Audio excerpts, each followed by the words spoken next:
Hi guys, so I've got some huge news to share with you guys today. So if you listen to the podcast and you listened to Friday's podcast, you'll already know what we're going to be talking about. But for those of you who don't, I think I'd better start with just a tiny bit of background for those of you who are fairly new to the channel. So we live here in this ordinary house with an ordinary garden, and we used to live somewhere with an 8-acre garden, and we used to have pigs, goats, and hundreds of chickens, geese, sheep, the lot. And obviously we're not able to do that here. And since we moved, a big part of our plan was to try and find a field or some additional space where we could do, we don't really have anything specific that we need to do, but we want to have the ability to maybe have some pigs one year and some sheep the next year, and just try different things, play with different ideas and different things around the theme of self-reliance and self-sustainability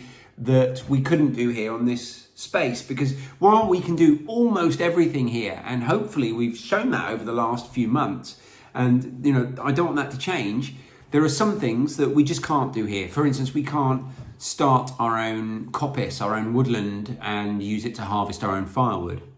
Now, hopefully, and I've had a few comments over the last few weeks and months saying how much people have enjoyed the videos while we've been in this space, because some of the things we're doing seem a bit more relatable than some of the things at our last property. And I really, really, really do hope, it's my sincere intention and belief that that's not going to change, because this is still our kitchen and our garden is still our garden, and we're still going to be doing things like the worm composting and all the things that work on this scale. But I have found a bit of extra land, and it's going to open up some opportunities for me that we otherwise wouldn't have had. So I'm going to talk to you about that now, and I thought the best place to do that is on site. So we're going to pop down there now, and it's close enough that I'm going to get to it on my little electric scooter. That's going to be my method of transport for getting down there and back. And yeah, we're going to go and have a look together and show you guys the bit of land that I'm going to be taking over.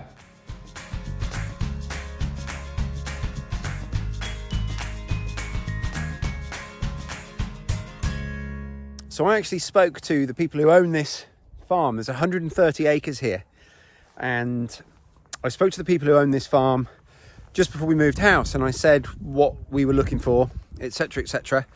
And they were in the process of selling their house, the house that they live in on this farm. A little bit complicated, but basically they were living in the main farmhouse and they were building a new house to move into on this site and selling the main farmhouse and some of the land. And they weren't sure how much, so they weren't in a position to really do any deals at that point. Anyway, that's all done now. So I met with them again last week and picked up the conversation where we left off. And I explained that I'm looking for a piece of land, and the lady brought me down here and said, well, here's one of the parcels we could offer you, and it's for rent, not for sale. But this 5-acre field. And I immediately thought, well, that's perfect. It's fenced in. We could put some animals on here straight away. And most importantly, all the stuff around how I actually want to use the land, which is so important to me. So she's willing to give me a really, really long-term lease so that there's no risk of us having to give it up after 5 years or 10 years. And I can do what I want with it, because she very much knows the sort of things I'm going to want to do. So she's really, really keen to help me do those things. So if I want to put outbuildings up, if I want to run courses here, if I want to put any of the infrastructure in to do the sort of things I like to do and experiment with, she's all on board with that and really supportive. So it was like, it just seemed too good to be true. There's a few downsides. Now, the land here is heavy clay, and it does get really muddy in the winter, and it can flood. I think these fields have only actually flooded once in the last 10 years, but it does happen. And just when I thought it couldn't get any better, she said, or I've got another plot you might be interested in. Let's go and have a look. So that's what we did.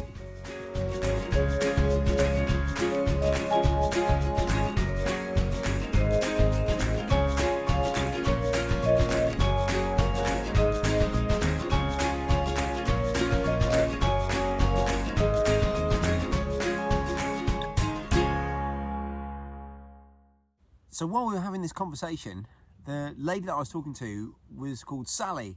And I had no idea up until this point that her name was Sally Morgan. And she literally wrote the book on living on 1 acre or less. And this is the plot that the book was based on. At the end of this video, I've got the book at home and I'll show it to you. But there are photos of this plot, aerial photos, in that book. And she said, would you be interested in this? And I was lost for words. So the long story short is this is the area that I'm going to be taking on. It's an established 1 acre permaculture plot with a 30-meter polytunnel. And I'll walk you around, but there's a lot going on here. And basically, Sally runs courses here and she's moving her focus to a different part of the ground, but she doesn't want this plot to just fall away. And I think that she kind of gets a feel for what I'm about, and that's why she's offered me this amazing opportunity. So I'm going to be renting this plot, and like I say, it was literally the plot that the book Living on 1 Acre or Less is based on. And I can't put into words how grateful, happy and emotional I am about it. And I haven't even finished. It gets better and better.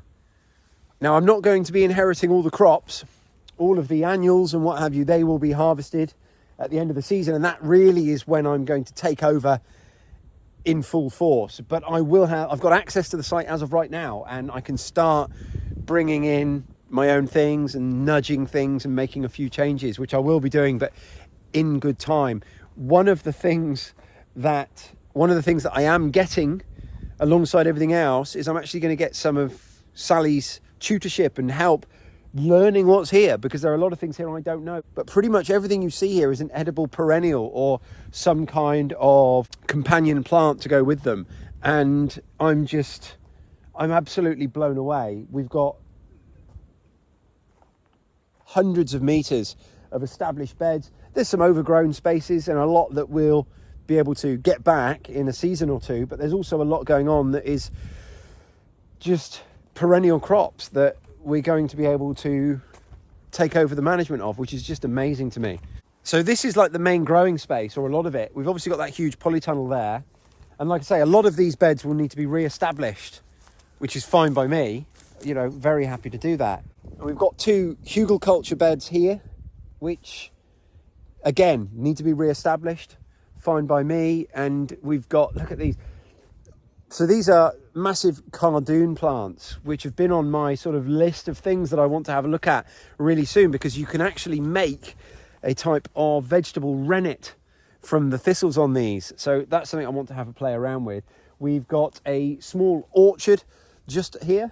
So we've got some fruit crops, and I've also got scope to basically expand into this area down here and this area over here, which we'd have to clear with some goats maybe. Who knows? Obviously a fruit cage here with all sorts of established plants in and some weeds, but you know, it's going to be some work and some time to get it all back to how it was looking a little while ago, but that doesn't scare me. That really doesn't scare me. I'll enjoy that. And what a great place to be able to experiment. So if I come through here, here's the little orchard, which has got plums and pears and apples, among other things. An edible hedgerow along the back, including olive trees, hazelnuts, different varieties of apple trees. Here's the pears. And then at this end of the plot, we've got fenced off paddocks. I think 3 of them, which can be used to rotationally raise pigs in. That's what it's being used for at the moment. Hello guys. How you doing? So at the moment, the system they're using, they're just raising weaners a couple a year, and they're for the freezer. The scope here is unreal, but the head start that I've got is just even better. You can see all these cordon fruit trees here. Oh, it's still a little bit overwhelming to me. And yes, you know, the first thing we'll have to do is spend a week with a strimmer and try and try and combat some of the weed growth and what have you, but it won't take long, and it's going to be such a productive space. And we're going to introduce a lot more sort of more regular garden beds, because we want to grow things like potatoes and squash down here. That's, potatoes in particular are one of the things that we need a lot of space that we don't have at home, and this is going to be the perfect environment to grow them. And so what we're doing, we're going to take on that plot that we've just walked around, and I know that there's loads more to kind of see and get our heads around. In fact, we didn't go in the polytunnel, but I'll do that on the way out, because I also want to show you one other thing. So this is just a short walk. There's actually allotments here which Sally lets out to local people, and they form basically a small gap between the 1 acre plot we were just looking at and this 1 acre plot just here, which we're also taking on. So it's not this whole field. This whole field I think is 8 acres, but that telegraph pole just there, if you draw a line from it straight up across, this forms 1 acre. And this is the 1 acre field that we're taking custodianship of, along with that 1 acre plot. So the idea is, in here, we've got the space to maybe have some lambs, do experimental things, maybe grow a food forest, a proper food forest, maybe grow some timber, some wood for us to use as logs for our fire. Experiment. I don't know what we're going to use this for. There's lots of ideas.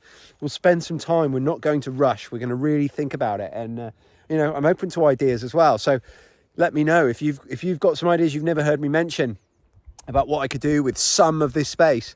Then let me know. And it's going to be a great place for me to bring my kids camping as well, which which is really valuable to me.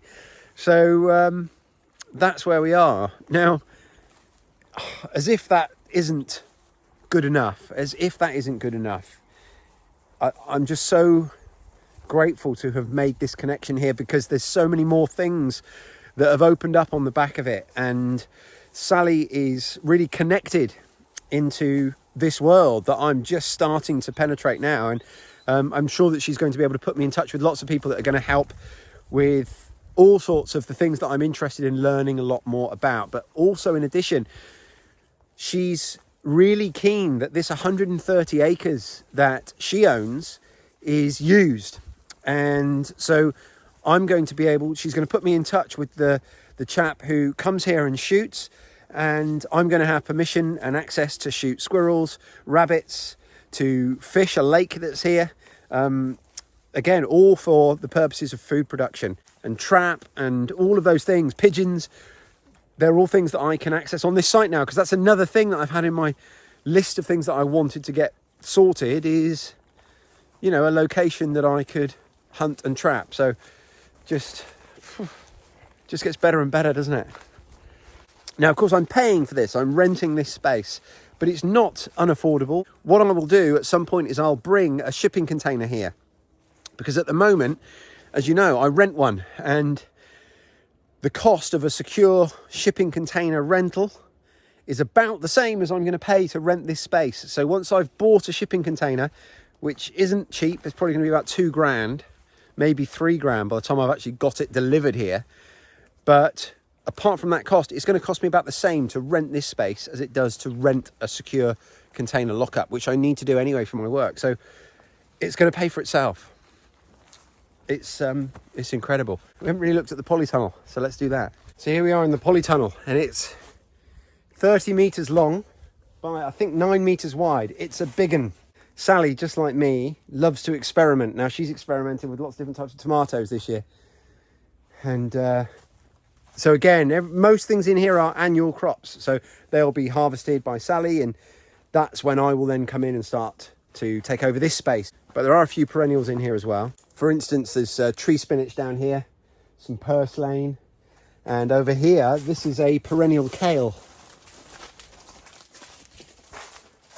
And behind me, we have a almost functioning aquaponics system,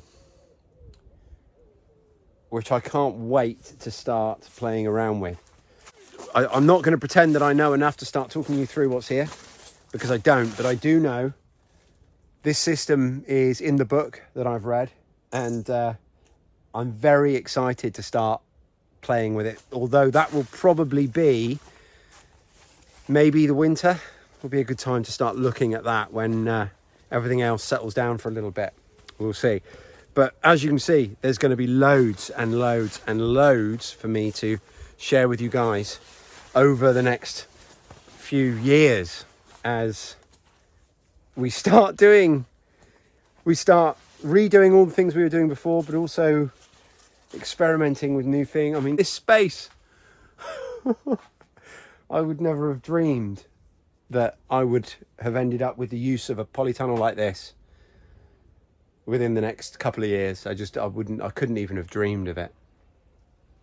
So to say that I'm happy is just, it doesn't do justice to how I'm feeling.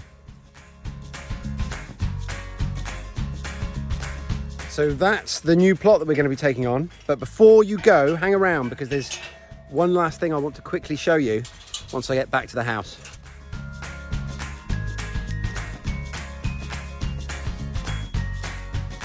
And that's it.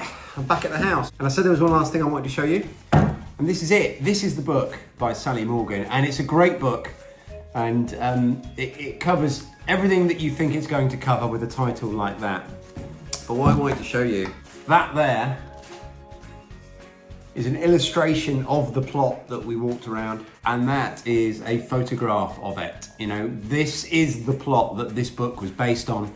And this is the plot that we are going to be the custodians of going forward and taking over. So, you know, I'm just so grateful to Sally, the writer of this book, and you know, go out and buy a copy and have your own copy of this book with the plot of land that I'll be sharing with you and in your own house. Anyway, that's it. That's going to wrap up this episode. Thanks ever so much, guys, for watching, and please make sure before you go you do all those good things for me. Press that like button, leave me a comment. If you're not already, subscribe to my channel. I'm just so grateful for all of you guys. And if you want to support what I'm doing here in a more tangible way, then you can do that by going to patreon.com/self-sufficient-hub. And in a couple of conversations recently with some of my subscribers, I've kind of understood a little bit more that some of you guys only listen to the podcast, don't watch the YouTube. Some of you guys only watch the YouTube, don't listen to the podcast. So I will just say, for those of you who only watch the YouTube, you might be missing out, particularly if you are a patron, because I do patrons giveaways on Fridays on the podcast. So it might be worth you checking out the podcast as well. It's a Self-Sufficient Hub podcast. So anyway, thanks for watching, guys. I really, really appreciate it, and I'll speak to you really soon. Cheers.